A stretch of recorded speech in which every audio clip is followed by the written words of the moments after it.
आज की कहानी है एक नौकरानी की। नौकरानी से मालकिन बनने की सफ़र की कहानी बड़ी ही इंटरेस्टिंग है, तो आप ईयरफोन का उपयोग कर सकते हो इस कहानी को और भी बेहतरीन रोमांटिक अंदाज में सुनने के लिए। मैं हूं नैना और इस चैनल पर आप सबका स्वागत है। तो कहानी की शुरुआत तब होती है जब मिहिर और मोनिका की शादी होती है।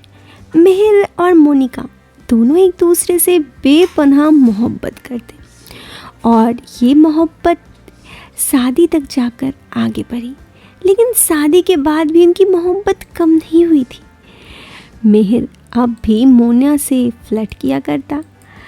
वो ऑफिस जाने से पहले उसके गालों पे एक चुम्बन किया करता और मोनिका भी यूं पहले की तरह शर्मा जाती।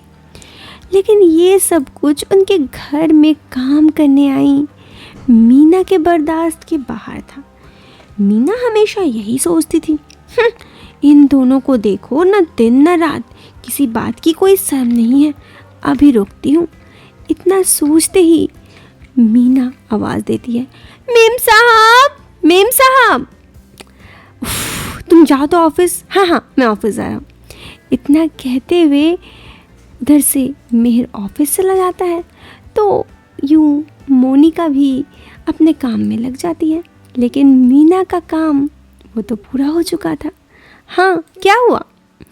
बड़ी ही सहज अंदाज से मोनिका ने कहा, वो मेम साहब कुछ बातें पूछनी थी आपसे। हाँ, पूछो ना। भूल गई मेम साहब। ठीक है, जाओ काम करो। ये सब बातें होने के बाद मीना मन ही मन खुश होती थी। पता नहीं मीना को मोनिका से एक अजीब तरह की जलन थी। धीरे धीरे वक्त बीतता गया और अब मोनिका पेट से थी। ऐसे में वो कुछ काम नहीं कर पाती और हमेशा मीना से ही घर का काम करवाती, हर छोटे मोटे काम। यूँ तो मीना को उसी बात के लिए रखा भी गया था और मीना से खाना भी बनवाती। लेकिन मीना को मोनिका से बड़ी जीत थी।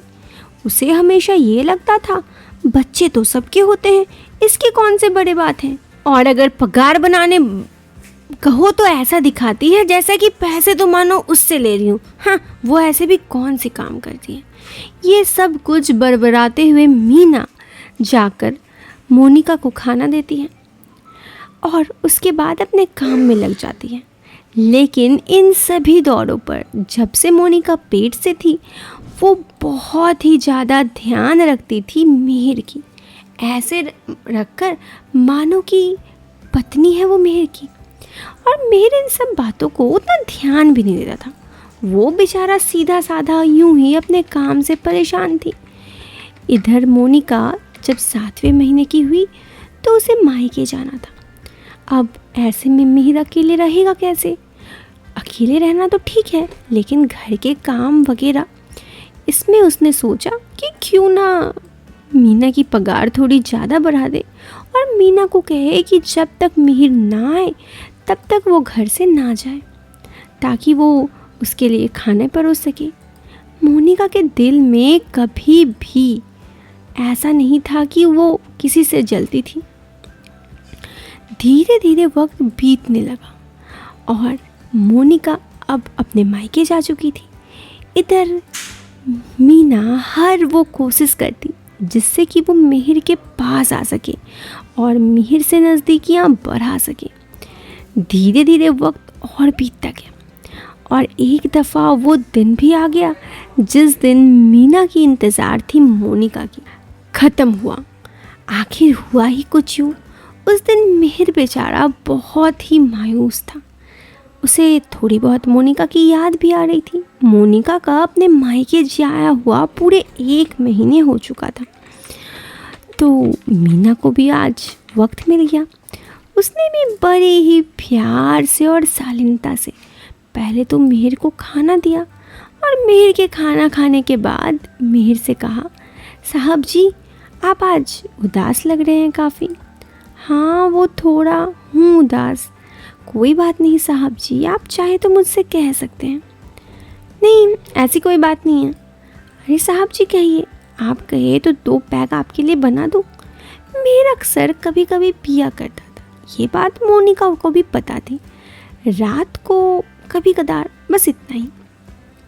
उसने कहा ठीक है। और ऐसे में मीना ने एक के बाद एक बहुत सारा बोतल ख़त्म कर दिया मिहिर को शराब देते देते, और मिहिर की दुख सुनता गया। और अब मिहिर नशे में पूरा टुल हो चुका था और थोड़े देर में ही वो बेहोश हो गया और नशे में ही नींद में चला गया।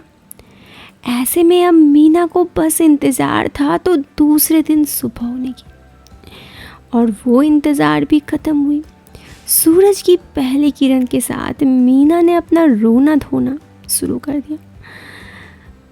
ये क्या कर दिया साहब जी, मैं तो आपको भला इंसान समझती थी, आप मेरे साथ ऐसा कैसे कर सकते हैं? मैं शादीशुदा हूँ, मेरे पति मुझे कभी नहीं मानेंगे। ये सब सुनते ही मिहिर उठा। इधर मिहिर ने देखा कि मीना के कपड़े खराब हुए पड़े हैं, जो एक्चुअली में खुद मीना ने ही किया था, और उसने बड़ी ही आंखों से आंसू आ रहे थे। जब मिहिर ने पूछा क्या हुआ तो मीना ने फिर से रोना धोना शुरू कर दिया, और रोते रोते उसने उससे कहा कि कल रात नशे के हालत में मिहिर ने मीना से, ये सुनते ही पहले तो मिहिर को विश्वास नहीं हुआ, फिर उसे लगा हो भी सकता है क्योंकि वो भी तो शराब के नशे में धुत था। उसे बड़ी ही बुरा लगा, लेकिन आखिर वो कर ही क्या सकता था। उसने अपनी गलती की माफ़ी मांगी तो मीना और भी रोने लगी, और फिर उसने कुछ पैसे मीना को दिए और ये कहा कि इस पैसे को लो, इससे तुम्हारी थोड़ी दिक्कत दूर हो जाएगी। लेकिन मीना यहाँ रुकने वाली कहाँ थी। उसके मन में तो अभी भी बहुत कुछ चल रहा था जो सिर्फ मीना को ही पता था। आखिर आगे क्या होगा? क्या मीना इसी तरह मिहिर से पैसे ऐंठती रहेगी, या फिर सच में मिहिर मीना के और पास आ जाएगा? ये जानने के लिए आप हमें कमेंट करें। अगर आपके कमेंट आते हैं तो नेक्स्ट वीडियो बहुत जल्दी आएगा।